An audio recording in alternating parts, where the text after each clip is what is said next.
একান্নতম রাসমেলা উপলক্ষে যে রাজযাত্রা শুরু হয়েছে, সেই রাজযাত্রা উপলক্ষে আজ দ্বিতীয় দিন হরিহাট মুক্ত মঞ্চে আজ বাউল সঙ্গীত অনুষ্ঠিত হয়ে যাচ্ছে। বাউল সঙ্গীত এখনই শুরু হয়ে যাবে। আপনারা নিজ নিজ আসন সংগ্রহ করুন। আজকে বিএসএফ ক্যাম্পের কমান্ড্যান্ট সাহেব আমাদের সামনে আসছেন। আজকে আমরা খুব আনন্দিত, আমরা খুব গর্বিত যে তিনি তার মূল্যবান সময়কে নষ্ট করে আমাদের সাথে সঙ্গ দেওয়ার জন্য তিনি এসেছেন। সেই জন্য হরিহাট রাসমেলা কমিটির পক্ষ থেকে অশেষ ধন্যবাদ জানাই। ধন্যবাদ জানাই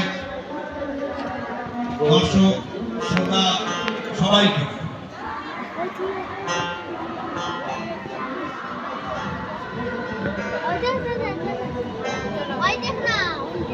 এখন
ক্যাম্পের কমান্ড্যান্ট সাহেবকে দিয়ে সংবর্ধনা জানাবেন বিদ্যালয় গ্রাম পঞ্চায়েতের প্রধানের অভিভাবক আরিফ হোসেন সাহেব।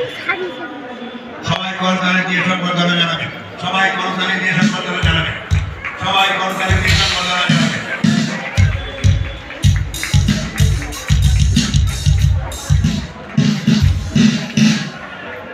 এবারে আজকে আমরা অনুরোধ করব সংক্ষেপে দুটার কথা বলার।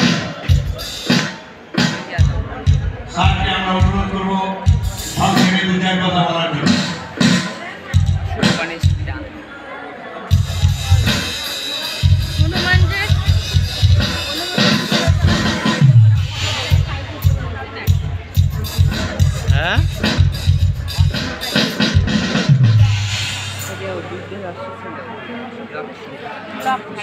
सभी को नमस्कार।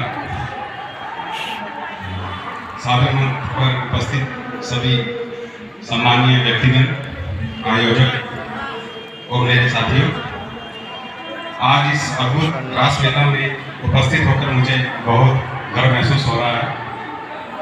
ये मेला हमारे समृद्ध संस्कृति का प्रतीक है, जो हमें एकता, भाईचारे और हमारी परंपराओं से जोड़ता है।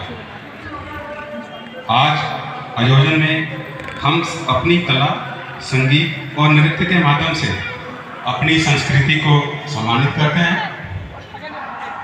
मैं सभी उपस्थित लोगों से अनुरोध करता हूं कि वे इस मेले का आनंद लें और हमारी संस्कृति को आगे बढ़ाने में योगदान दें। और साथ ही साथ सभी आयोजकों का शुक्रिया अदा करता हूं, धन्यवाद करता हूं, जो मुझे इस मेले में आपने बुलाया और सादर सम्मान दिया। धन्यवाद।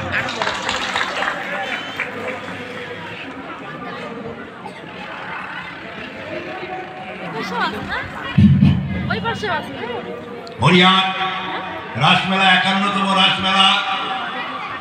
রাসমেলা গত 12 তারিখ শুরু হয়েছে, আজ 22 তারিখ। আপনারা প্রত্যেকেই জানেন এই রাসমেলা সাম্প্রদায়িক সম্প্রীতির মেলা, মেলবন্ধনের মেলা। এখানে কোনো ভেদাভেদ নেই, জাতি ধর্ম নির্বিশেষে সবাই আমরা এই মেলায় অংশগ্রহণ করি এবং প্রতি বৎসরের নয়, এবছরও আমরা আনন্দ উপভোগ করব। তাই সবার কাছে অনুরোধ থাকবে, মেলা 27 তারিখ পর্যন্ত যে মেলা